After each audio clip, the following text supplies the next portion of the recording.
입시응원연다 포마스쿨 대표 강사 제이 선생님입니다. 자, 저에게 맞는 학과를 찾고 싶어요. 오늘은 사회복지학과에 대한 이야기입니다.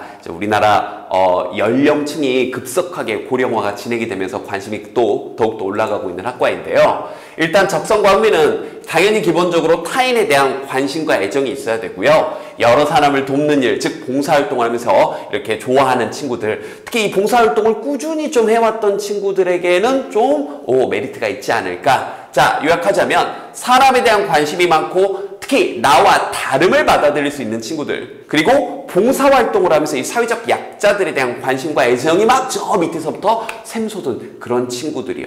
알겠죠? 다만 미리 이것도 얘기를 하면 사회복지학과를 나오면 무조건 사회복지사가 되는 건 아니라는 거, 정말 길이 많다는 거 하나씩 알려드리겠습니다. 일단 무엇을 배우나요? 사회복지학은 근본적으로는 행복에 대한 학문입니다. 알겠죠? 그래서 정치, 경제, 사회, 행정 이런 이 거시적인 학문들보다는 좀 늦게 나와서 학문으로 인정받은 건 비교적 최근의 일이에요. 그러니까 거꾸로 얘기를 하면 기존의 이런 학문들만으로는 이 다양하고 복잡해진 사회 문제를 해결할 수 없었기 때문에 사회복지학이 등장을 했다. 그래서 여러 다양한 분야와 접목하면서 배울 수밖에 없는 과목입니다. 전공입니다. 그래서 이 전공을 잘 살펴보면요. 경영학의 일부분, 자, 정치외교 일부분, 행정 일부분, 사회학과의 일부분, 여러 가지를 다 이렇게 배우다 보니까 사실은 인문계열에서 가장 폭넓은 과 중에 한 가지가 이 사회복지학과다. 그래서 이 사회복지학과로 오게 되면 여러분이 생각했던 것보다 진출폭이 굉장히 넓어지는 겁니다. 알겠죠? 자, 일단 개설 과목들은요. 인간행동과 사회환경, 그리고 복지인데 사회복지개론, 사회복지조사론, 그리고 아동, 여성, 노인 혹은 청소년 복지론, 사회복지 정책론 이런 것들도 쭉 전결이 돼 있습니다. 그런데 보면 이런 것들을 개괄적으로 배우다 보니까 여러분들이 공부를 하다가 어느 한 곳에 딱 이렇게 꽂힐 수가 있겠죠. 그래서 재활복지나 상담복지나 복지경영이나 보건복지나 의료 분야까지 이렇게 폭넓게 연결이 좀 된다는 얘기입니다. 알겠죠? 그러면 이쪽을 희망하는 친구들은 고등학교 선택 과목을요. 일단 확률과 통계. 선생님 이건 왜? 여러 가지 사회 조사들을 하다 보면 통계 자료를 접할 때가 많거든요. 필요하고요. 그래서 경제, 사회문화, 윤리와 사상, 정치와 법 두루두루 섭렵을 하셔야겠죠.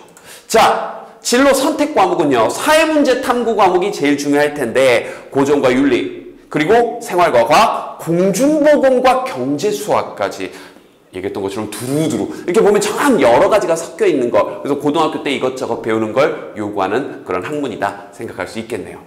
그러면 관련 직업 및 취업 현황이 이렇게 됩니다. 사회복지사, 그리고 청소년 지도사, 정신보건 전문가, 그리고 상담 전문가, 여기까지는 좀 예상이 가능할 텐데 국제 어떤 그 비정부 단체, 비영리 단체, 뭐 여러 가지 이제 유니셰프라든지 여러 가지 이제 단체들이 있죠. 그리고 노년 플래너라든지.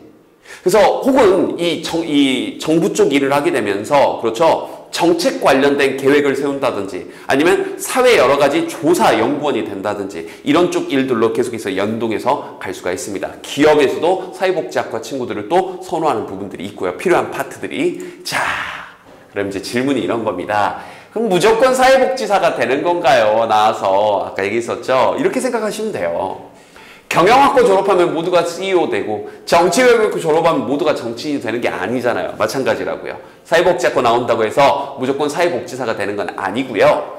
여기를 졸업하면 자 이게 또 국가 여러 가지 정책을 연구하는 연구원이 된다거나 물론 더 좋은 대학을 나와야겠죠. 그다음 사회복지 정치개발과 집행을 담당하는 공무원이 된다거나 사회복지 서비스를 직접 전달하는 공무원 여러 가지 일들을 할 수 있죠. 또 이런 국제단체라거나 심리치료, 상담 관련된 일 쪽으로도 이렇게 두루두루 연결을 할 수 있는 그래서 굉장히 폭넓은 학과다라고 생각을 할 수 있을 거고요.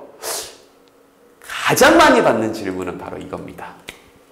그래서 선생님 제가 사회복지학과를 가고 싶은데 봉사활동을 하고 있는데 얼마나 해야 되나요? 자, 일단 물리적 시간을 무시할 수는 없어요. 뭐 20시간, 30시간 하고 네, 봉사활동 했다라고 하긴 좀 그렇겠죠. 그러니까 선을 정하기는 좀 애매합니다. 그래도 맞아요. 50시간 이상, 뭐 한 100시간 했으면 더욱더 좋겠죠. 하지만 그런 양적인 부분보다는 질적인 부분을 훨씬 더 강조를 해야 하고 싶습니다. 선생님은요. 그래서 특히 이 봉사활동을 하면서 인간적 교류를 맺고 그러한 교류를 통해서 여러분이 뭔가 발전해 나갔던 것들이요.